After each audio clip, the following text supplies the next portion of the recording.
काय बोलताय तुम्ही? हत्ती एका गोळीसारखा आहे, कारण त्या माणसाने हत्तीची शपथ पकडली. तर जसं ह्या लोकांनी हत्तीचे शरीराचे भाग बघितले, तसं त्यांनी हत्तीचं वर्णन केलं. पण ह्या हत्तीचं पूर्ण वर्णन नव्हतं ना. हे हत्तीचं अगदी थोडंसं असं वर्णन होतं, ज्याला त्यांनी स्पर्श केला किंवा ज्याच्याद्वारे त्यांनी हत्ती काय आहे हे समजून घ्यायचा प्रयत्न केला.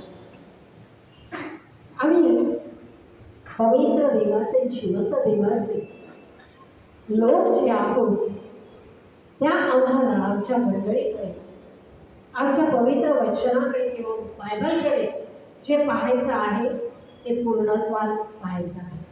आणि म्हणूनच कसा स्तोत्र 2 अध्याय 6 ते 10 ही वचनं जी आहेत, यामध्ये जो शास्त्र पाठ दिला गेला त्यातून एक पूर्णत्व आपल्या लक्षात येतं.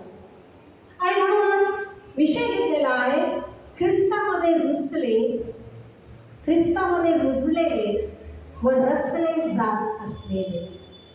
ख्रिस्तामध्ये रुजलेले व रचले जात असलेले.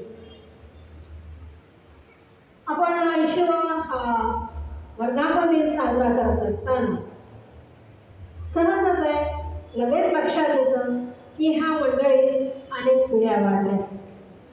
आज 20 वर्षापूर्वीचे लोक होते, त्यातून काही काही नाही, पण ते मला फार प्रिय होते, ते माझ्या फार जवळचे होते.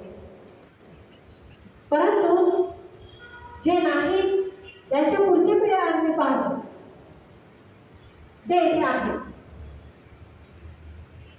येथे प्रार्थना झाली, चर्च रेनोव्हेशनसाठी पैसे नव्हते, मी रडून प्रार्थना केल्या. मंडळीतील प्रत्येक व्यक्तीने एक पगार दिला.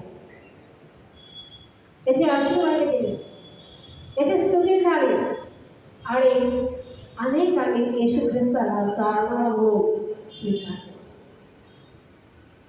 असा हा 79 वर्षाचा इतिहास आहे. आज संडे स्कूलने जे गीत गायलं, आजपासून पुढे 20 वर्षांनी त्या मंडळीचा आधारस्तंभ असतो. त्यांच्या टीचर मला खूप आवडते. त्या पाठीमागे खूप सुंदर त्यांना कृती शिकवत होते आणि लेकरं ॲक्शन्स करत होते. पाळक साहेबांनी ऑलरेडी संडे स्कूलबद्दल सांगितलेलंच आहे. पेढा खेळायचा, त्यांनी ख्रिस्ताचा स्वीकार केला. त्यांचं अंतःकरणाचं पूर्णपणे आपण ज्याला म्हणून नूतनीकरण असं झालेलं आहे. परंतु हे चर्च मेथडिस्ट मंडळी म्हणून